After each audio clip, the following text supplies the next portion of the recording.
గురుగారు, సింహరాశి వారికి ఈ వారం ఏ విధంగా ఉండబోతోంది? సింహరాశి వారికి 4 గ్రహాలు యోగిస్తున్నాయమ్మ. తృతీయంలో శుక్రచంద్రులు, లాభంలో కుజుడు, ద్వితీయంలో బుధుడు.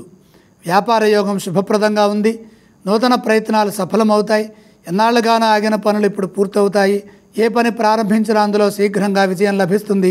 లక్ష్య భావనతో పనిచేసి అద్భుతమైన విజయాన్ని సాధించండి. సృజనాత్మకతతో నిర్ణయాలు తీసుకుంటే కలిసి వస్తుంది. ముఖ్యమైన కార్యాల్లో ఆత్మవిశ్వాసం అవసరం.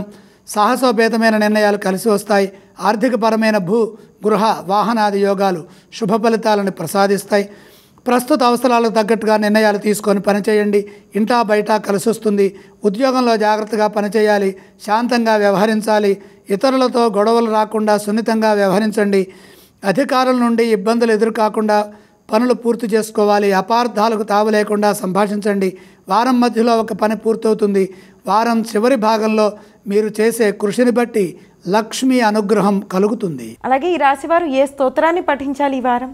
సింహరాశి వారు మహాలక్ష్మి అమ్మవారి యొక్క అనుగ్రహాన్ని పొందే అవకాశం ఎక్కువగా కనపడుతోంది కాబట్టి మహాలక్ష్మి అమ్మవారిని ధ్యానించండి. సింహరాశి వారు ఏ ఆలయాన్ని సందర్శించాలి ఈ వారం?